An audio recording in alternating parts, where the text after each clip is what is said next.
I'm Setareh, and I am working as Director of Data Analytics and Data Science at Deconium. I mean, you can check on LinkedIn and stuff like that. I won't waste time on that.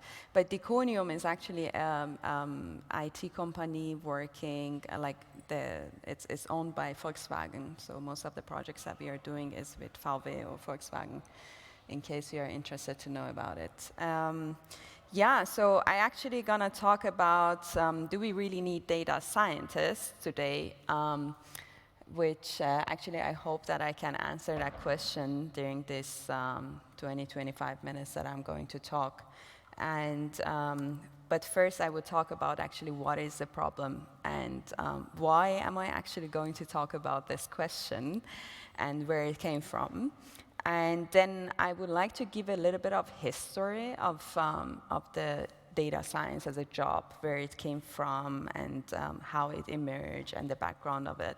And because I think it is actually helpful to understand a little bit what is data science, where it came from, and what do we need to expect from data scientists.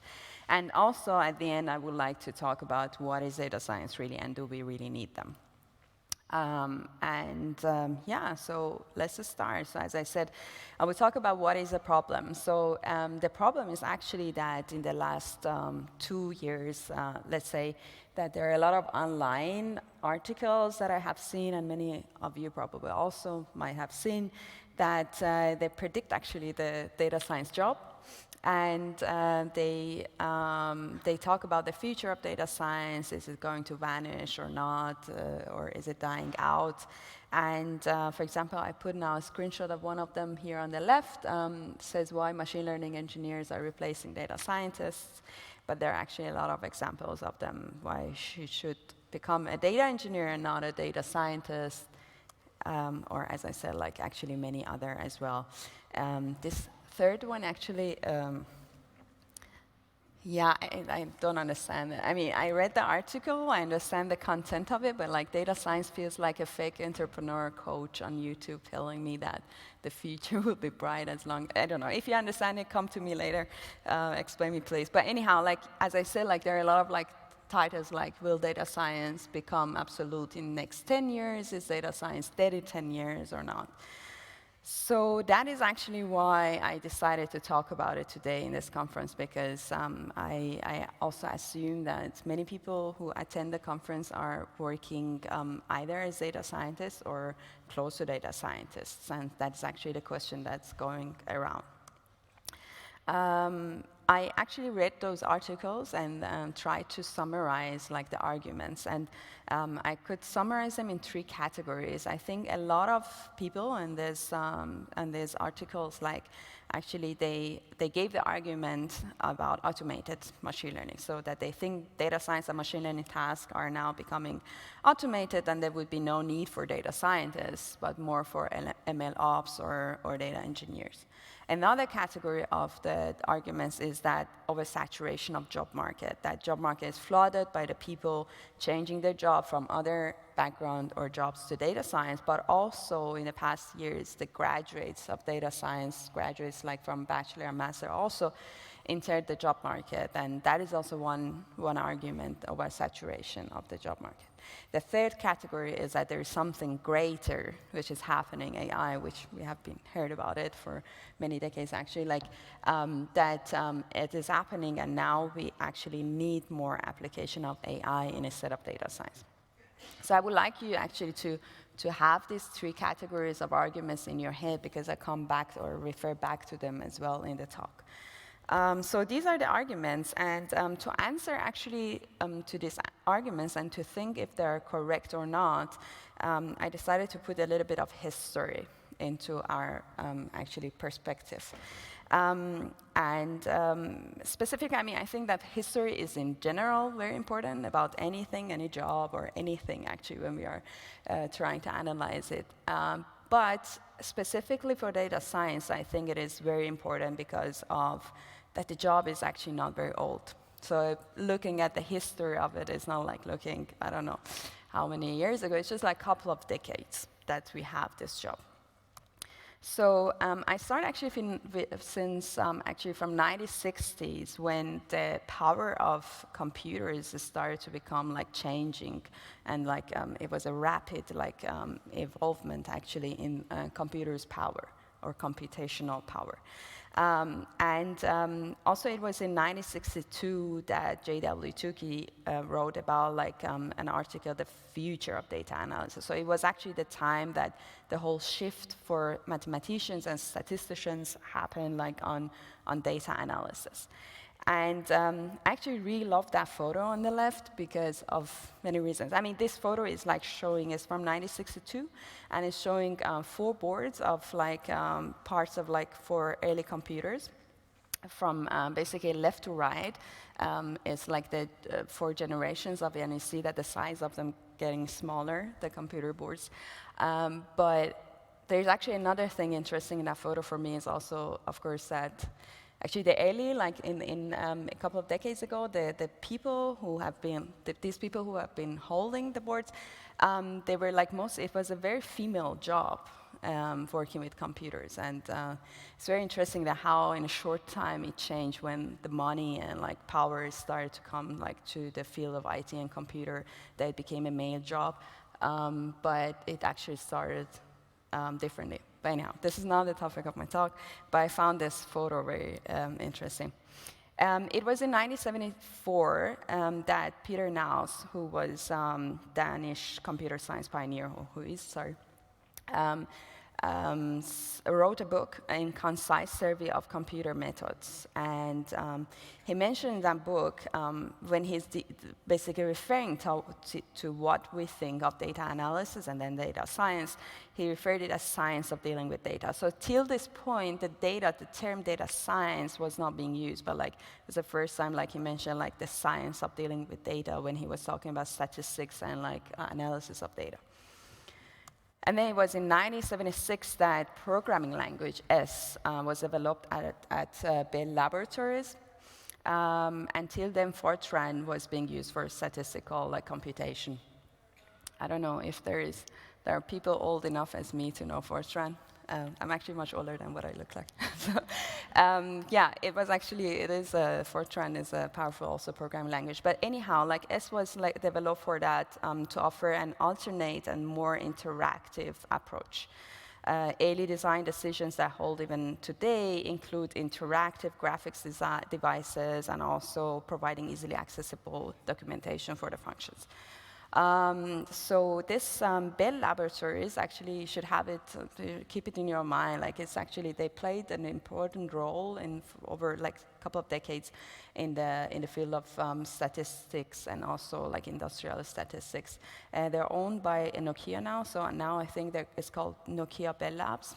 I don't know if they're that important now anymore, but in the past, like they were actually, and a lot of like great mathematicians worked at Bell Labs.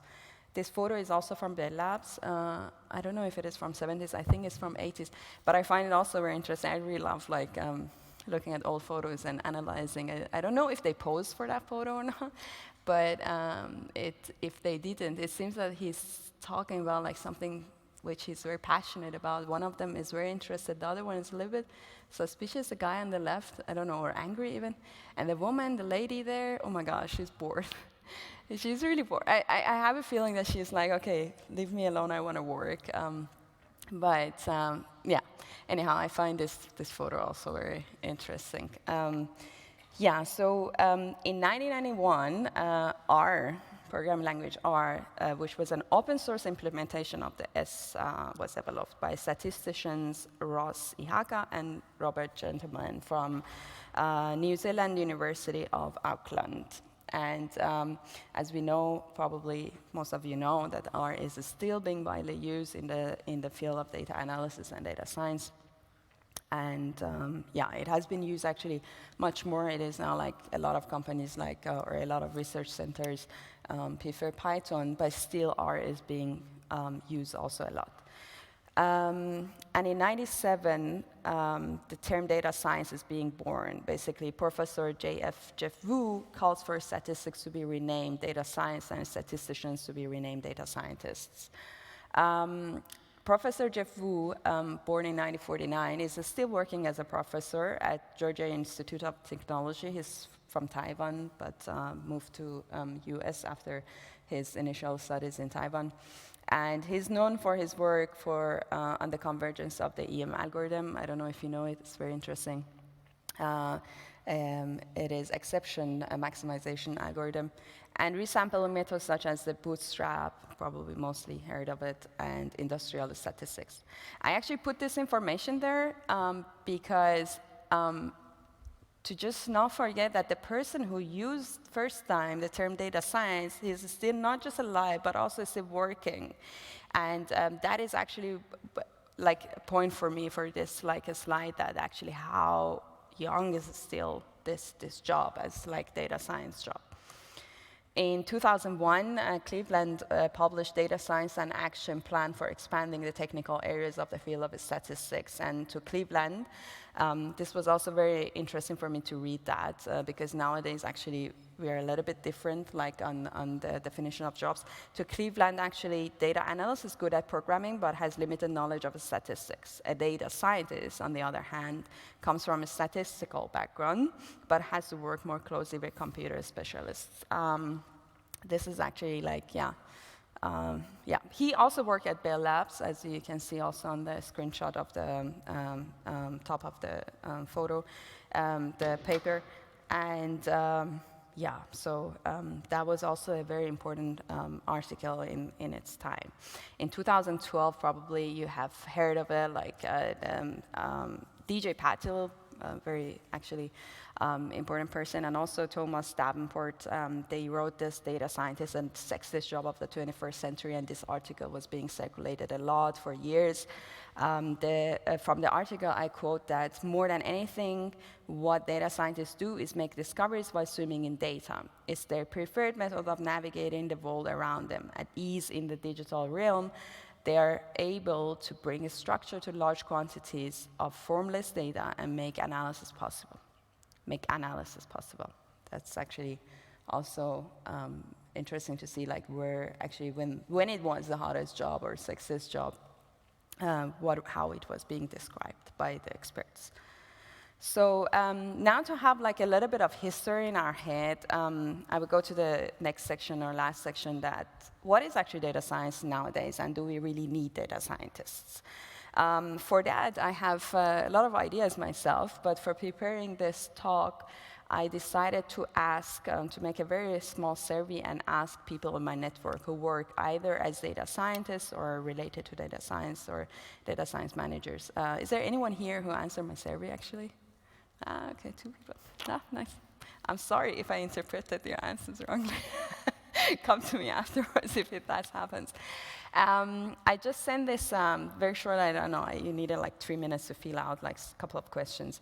I know that, as a data scientist, I know that I cannot like generalize the answer of this survey from actually 65 people to what it exactly really is involved. But I think it gives like a little bit of like idea to us. So 65 people answered my survey. 40 of them were working or are working as data scientists, 20 of them as data science managers and team leads, and 5 other working with data scientists. So I actually split these 5 people based on their job. For example, like one was data analyst who had worked as data scientist before, so I put in the category of data scientist.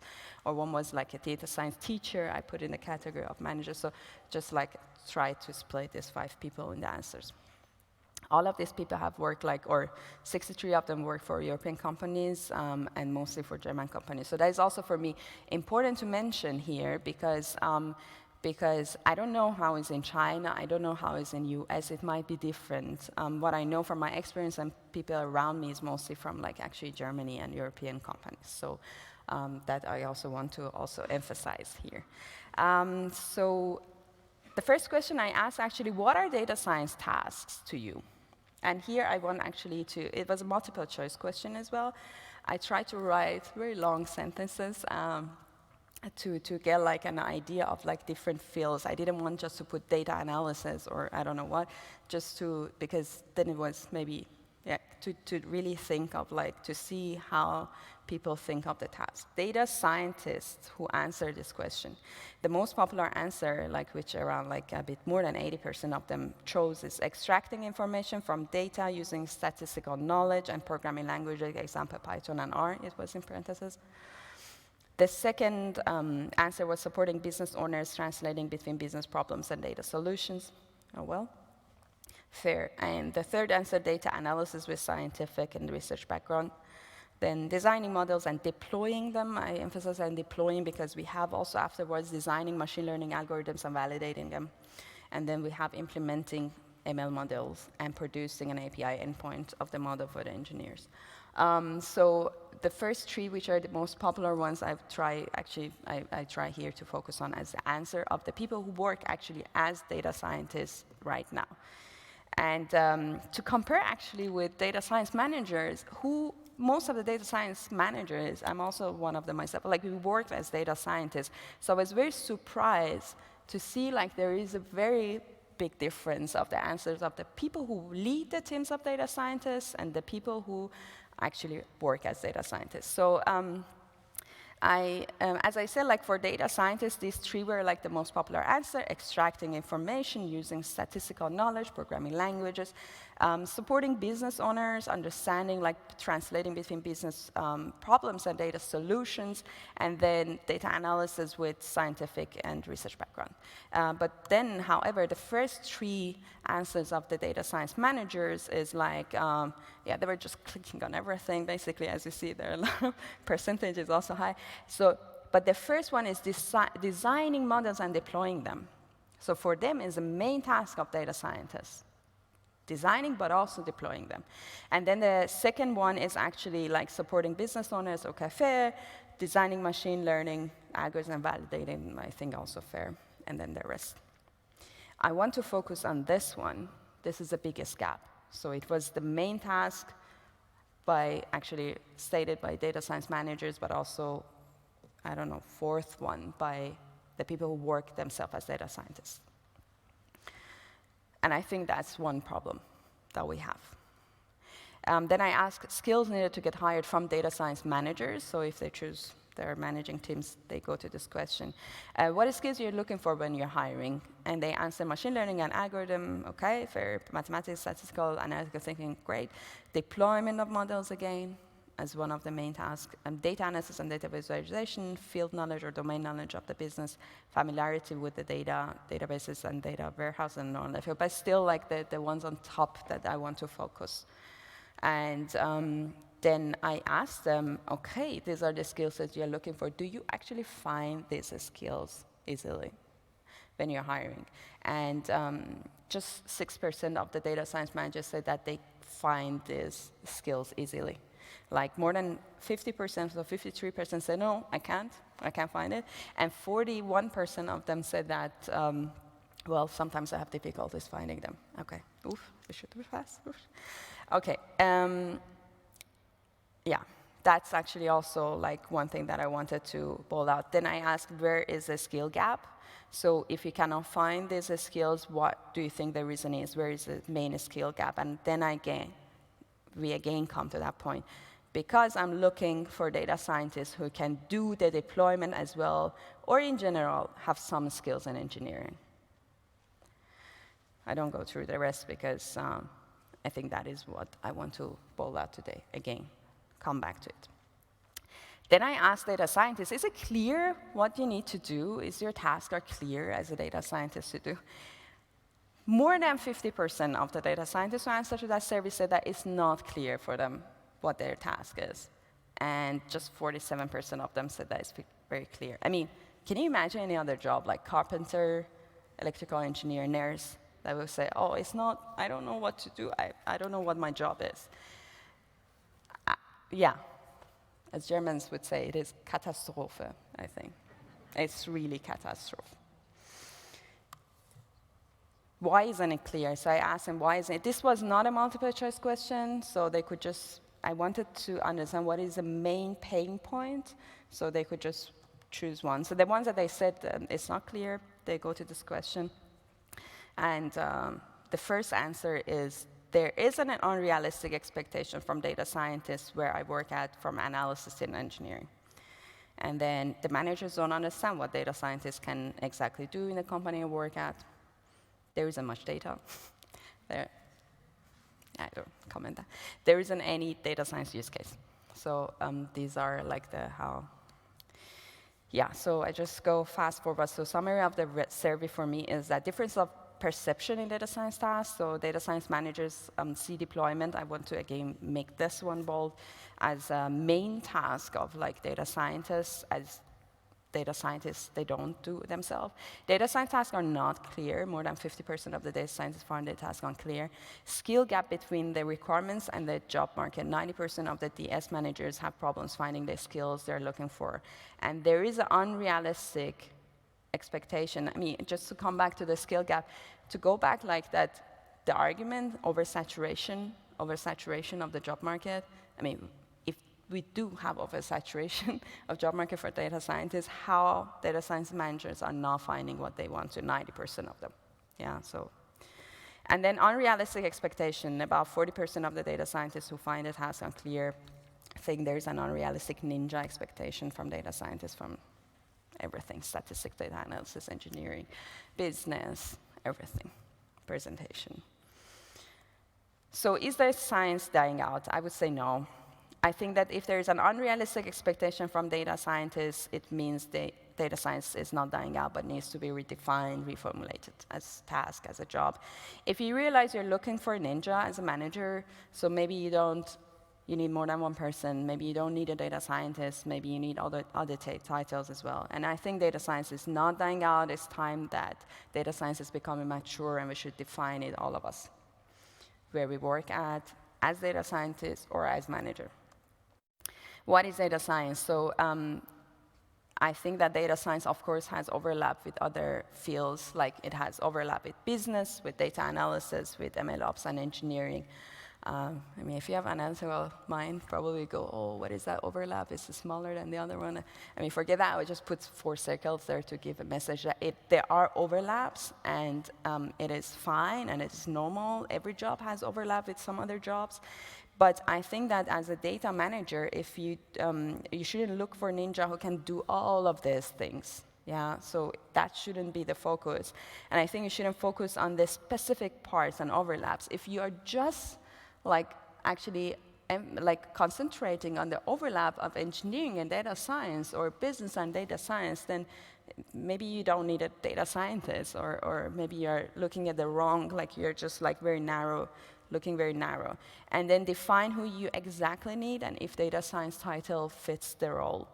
And as data scientists, I really think that you should define what kind of data scientist you want to be, because there are data scientists that they are actually more closer to the business. They can work with business stakeholders, understand the problem, translating them. There are data scientists that they have engineering skills, and they can work more closer to that overlap. And I think it is fine. Or data scientists have fantastic mathematical, statistical knowledge. So I think that you should define that for yourself, which kind of data scientist you want to be. And I think in interviews and hiring process, you should communicate that with your interviews. And also from both sides, of course, from the people who are hiring, but also this should be discussed in interviews. Okay, what do you understand as data science job?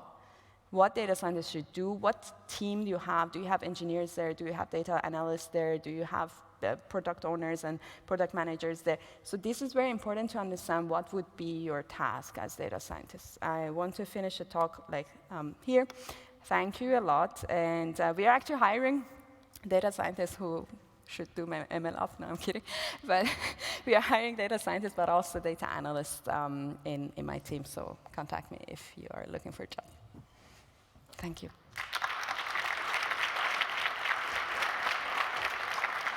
Great.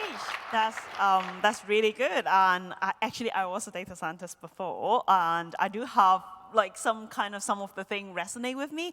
And I really wonder, do you have any opinion about the hiring process now for data scientists? Do you think there is anything that you think is not a good practice, or anything that's good? Or? Yeah. Any opinion? Yeah, opinion, of course I have it about everything. No, I'm kidding. But I think that, and we have not just for data science in general, in tech industry, we have like this very frustrating long process of hiring with a lot of like, I don't know, tech challenges, many interviews, and I think it's not okay. I think it's a lot of like wasting time of the candidates, but also the people who interview and hire. And I think that's not just a specific for data science. I personally don't like it, and I think it's not healthy and good. But in general, for data science, I think, as I said, the problem is that it's very unclear in hiring process when I hear from other people, like going through hiring processes, that what is really their task and what is needed from them. And I think that's, yeah, not good. Yeah. So we have a question from the audience. Should companies hire statisticians instead of data scientists? Yeah, statistician? Yes, statisticians? I don't know how to pronounce that, but yeah. Statisticians.